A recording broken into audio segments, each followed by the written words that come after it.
So what is cryptocurrency, really? You hear about it all the time, right? Well, today we're going to cut through all that noise and break it down with a super simple story. Ready? Let's get into it. All right, so first, let's meet our hero, Crook.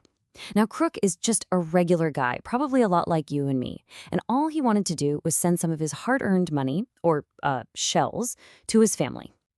But of course, it wasn't that simple. Right off the bat, he hit a snag, a huge, frustrating problem.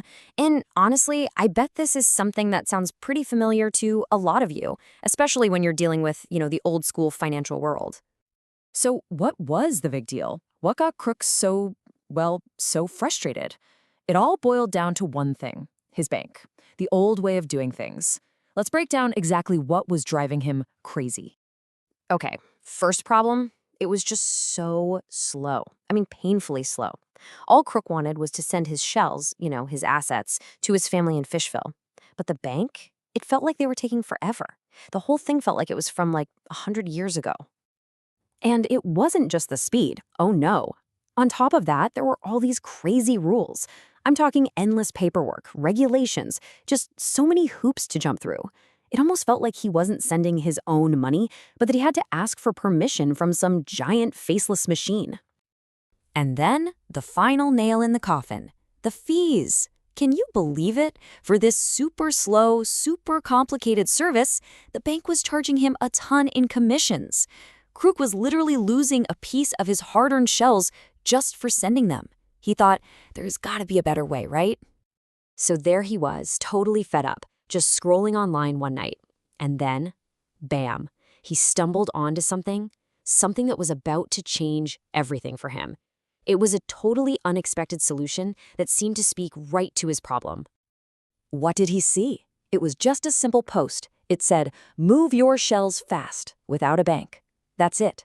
So direct, so simple. It was exactly what Crook had been dreaming of. And that one little sentence, it sent him straight down the rabbit hole.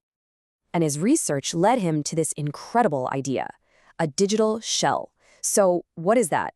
Well, think of it as a digital asset that doesn't need a central bank or a government to work. The power isn't held by some big institution.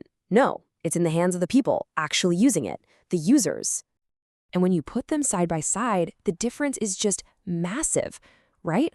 With the old school bank, everything is centralized, controlled, and slow. But with this digital currency, the control is with the users, it's fast, and you don't need a middleman. It's a whole new ballgame. Okay, but wait a minute. How does this all actually work without a bank in charge of everything? I mean, who keeps track? The secret sauce here is a really clever technology called the blockchain. Let's dig into how this magic chain actually works. It's actually a pretty straightforward process when you break it down. So Crook sends a digital shell, that transaction gets turned into a new link or block, then that new block is sent out to everyone else on the network. They all check it out to make sure it's legit, and once enough people give it the thumbs up, bam, it gets added to this long, public, unchangeable chain.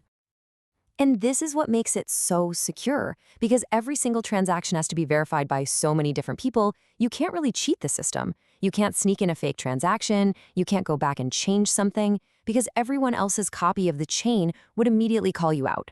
It's genius, really. But, it's not all sunshine and rainbows.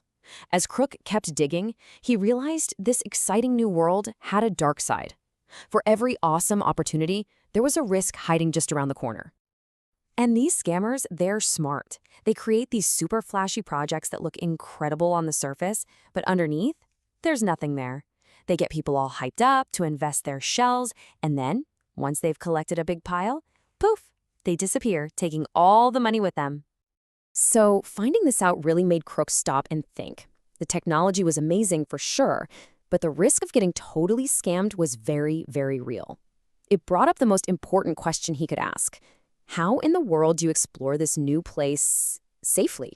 Now, Crook realized the answer wasn't to just give up and run away from it all. No, the key was to be smart about it, to go in with caution and, most importantly, with knowledge. And he knew the very first step had to be finding a safe, trustworthy platform to get his feet wet. So, after a whole lot more research, he started looking for a platform that felt right for him, a beginner. And the one he landed on was an exchange called CoinEx. So what should someone in Crook's shoes actually look for?